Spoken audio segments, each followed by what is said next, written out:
नमस्कार। आज हम बात कर रहे हैं सलमान मोमिका के केस की। स्वीडन में रहने वाले एक इराकी इस्लाम विरोधी कार्यकर्ता थे ये, जिनकी हाल ही में हत्या कर दी गई। ये वही शख्स हैं जो पिछले साल कुरान जलाने की घटनाओं के कारण काफी सुर्खियों में थे। हमारे पास कुछ स्रोत सामग्री है। शीर्षक है सलमान मोमिका कार्यकर्ता की हत्या और उसके परिणाम। और आज हम इसी के जरिए इस पूरे मामले को समझने की कोशिश करेंगे कि मोमिका असल में कौन थे, उनकी मौत कैसे हुई, किन हालात में हुई और इसके मायने क्या हैं। और हाँ, एक बात जो इसे और भी आप कह सकते हैं चौंकाने वाला बनाती है, ये हत्या टिकटॉक पर लाइव स्ट्रीम के दौरान हुई। तो चलिए इस मामले को थोड़ा खोलते हैं। तो सबसे पहले ये सलमान मोमिका थे कौन?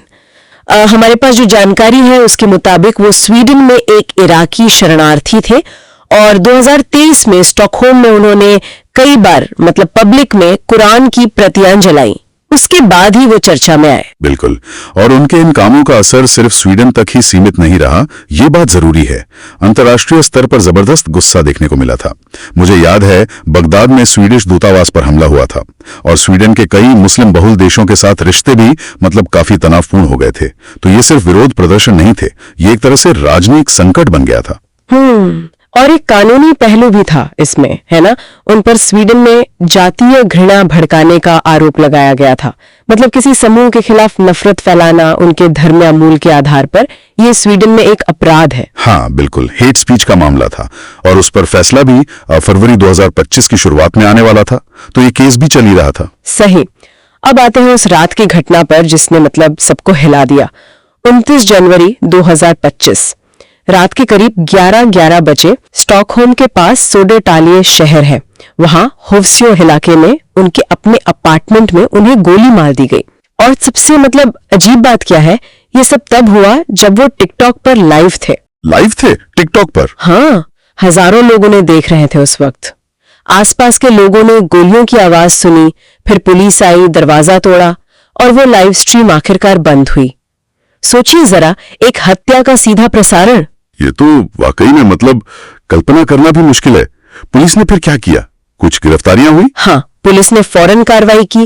5 लोगों को शक के आधार पर गिरफ्तार भी किया गया था, लेकिन कुछ ही समय बाद उन्हें रिहा कर दिया गया। रिहा कर दिया? क्यों? प्रोसिक्यूटर का कहना था कि उन्हें हिरासत में रखने के लिए सबूत उतने मजबूत नहीं थे। हालांकि उन्होंने ये भी कहा कि जांच अभी भी जारी है, तो मामला अभी सुलझा नहीं है, लटका हुआ है। तो जांच जारी है, लेकिन जैसा आपने पहले कहा, उनके पिछले कामों का असर भी तो देखना होगा। कुरान जलाने की घटनाओं ने पहले ही माहौल काफी गर्मा दिया था। बिल्कुल। हाँ, और इसी बड़े संदर्भ में स्वीडन के प्रधानमंत्री उल्फ क्रिस्टरसन, उनका बयान भी अहम है। उन्होंने शक जताया कि इस हत्या में विदेशी ताकतों का हाथ हो सकता है। साथ ही उन्होंने स्वीडन में बढ़ती सुरक्षा चिंताओं और गन वायलेंस की जो समस्या है उसका भी जिक्र किया। तो ये घटना सिर्फ एक व्यक्ति की हत्या नहीं है, ये स्वीडन की आंतरिक सुरक्षा और अंतर्राष्ट्रीय संबंधों के लिए भी एक चुनौती बन गई है। और ये बात भी तो है कि शुरुआत में स्वीडिश अधिकारियों ने मोमिका के कामों को अभिव्यक्ति की स्वतंत्रता माना था, फ्रीडम ऑफ स्पीच। हाँ, शुरू में यही स्टैंड था। लेकिन जिस तरह का अंतर्राष्ट्रीय विरोध हुआ, उसके बाद ये बहस तेज हो गई कि क्या ऐसे कामों पर, जैसे धार्मिक ग्रंथों को जलाना, इस पर कोई कानूनी रोक लगनी चाहिए। और यही तो सबसे बड़ा सवाल है इस पूरे मामले का। ये घटना सीधे सीधे अभिव्यक्ति की स्वतंत्रता और उसके जो संभावित खतरनाक नतीजे हो सकते हैं उनके बीच टकराव को दिखाती है। खासकर आज की दुनिया में जहां सब कुछ इतना जुड़ा हुआ है, एक जगह कुछ होता है उसका असर हजारों मील दूर तक जाता है। और ये भी दिखाता है कि सरकारों के लिए ऐसे मामलों में सुरक्षा बनाए रखना कितना मुश्किल हो जाता है। तो अगर हम सारी बातों को समेटें, सलमान मोमिका की वो भड़काऊ गतिविधियां, फिर टिकटॉक लाइव पर उनकी सरेआम हत्या, एक उलझी हुई जांच जिसमें शुरुआती गिरफ्तारियों के बाद भी कोई नतीजा नहीं, और इन सबके बीच वो अभिव्यक्ति की स्वतंत्रता, राष्ट्रीय सुरक्षा और अंतर्राष्ट्रीय रिश्तों का एक बहुत ही पेचीदा जाल। बिल्कुल, और ये हमें सोचने पर मजबूर करता है कि जब समाज इतना बटा हुआ हो, ध्रुवीकरण इतना ज्यादा हो, तो सहिष्णुता की सीमाएं क्या हैं? बोलने की आजादी कहां खत्म होती है और नफरत फैलाने वाली भाषा कहां से शुरू होती है?